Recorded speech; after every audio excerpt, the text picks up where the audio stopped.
And to think that I saw it on Mulberry Street by Dr. Seuss. Narrated by Jackie Stiles. For Helen McSee, mother of the one and original Marco. And to think that I saw it on Mulberry Street by Dr. Seuss, a Vanguard Press book, Random House, New York. When I leave home to walk to school, Dad always says to me, "Marco, keep your eyelids up and see what you can see." But when I tell him where I've been and what I think I've seen, he looks at me and sternly says, "Your eyesight's much too keen. Stop telling such outlandish tales. Stop turning minnows into whales." Now what can I say when I get home today? All the long way to school and all the way back, I've looked and I've looked and I've kept careful track. But all that I've noticed, except my own feet, was a horse and a wagon on Mulberry Street. That's nothing to tell of. That won't do. Of course, just a broken down wagon that's drawn by a horse. That can't be my story. That's only a start. I'll say that a zebra was pulling that cart. And that is a story that no one can beat when I say that I saw it on Mulberry Street. Yes, the zebra is fine, but I think it's a shame. Such a marvelous beast with a cart that's so tame. The story would really be better to hear if the driver I saw were a charioteer. A golden blue chariot's something to meet, rumbling like thunder down Mulberry Street. No, it won't do at all. A zebra's too small. A reindeer is better. He's fast and he's fleet, and he'd look mighty smart on old Mulberry Street. Hold on a minute, there's something wrong. A reindeer hates the way it feels to pull a thing that runs on wheels. He'd be much happier instead if he could pull a fancy sled. A reindeer and sleigh? Say, anyone could think of that. Jack or Fred or Joe or Nat. Say, even Jane could think of that.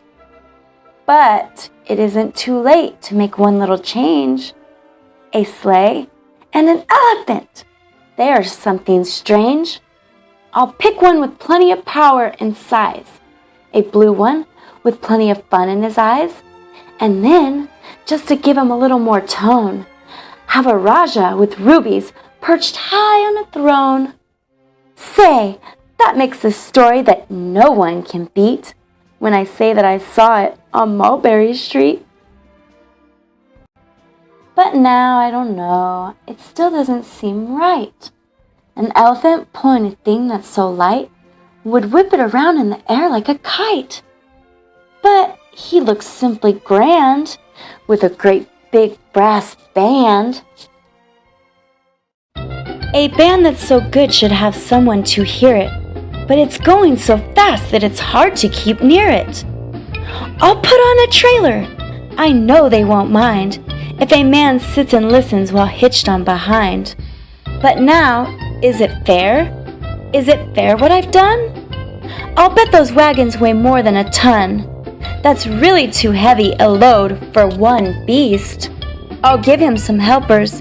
He needs two at least. But now what worries me is this.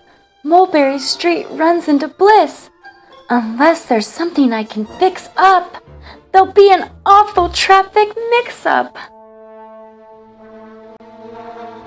It takes police to do the trick, to guide them through where traffic's thick. It takes police to do the trick. They'll never crash now, they'll race at top speed, with Sergeant Mulvaney himself in the lead. The mayor is there, and he thinks it is grand, and he raises his hat as they dash by the stand. The mayor is there, and the aldermen too, all waving big banners of red, white, and blue. And that is a story that no one can beat when I say that I saw it on Mulberry Street. With the roar of its motor, an airplane appears and dumps out confetti while everyone cheers. And that makes a story that's really not bad, but it still could be better. Suppose that I add, a Chinese man who eats with sticks, a big magician doing tricks, a 10-foot beard that needs a comb. No time for more, I'm almost home. I swung round the corner and dashed through the gate. I ran up the steps and I felt simply great. For I had a story that no one could beat. And to think that I saw it on Mulberry Street? But Dad said quite calmly, "Just draw up your stool and tell me the sights on the way home from school." There was so much to tell, I just couldn't begin.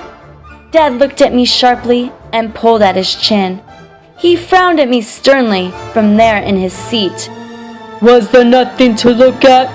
No people to greet? Did nothing excite you or make your heart beat?"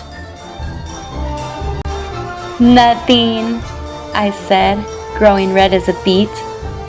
But a plain horse and wagon on Mulberry Street.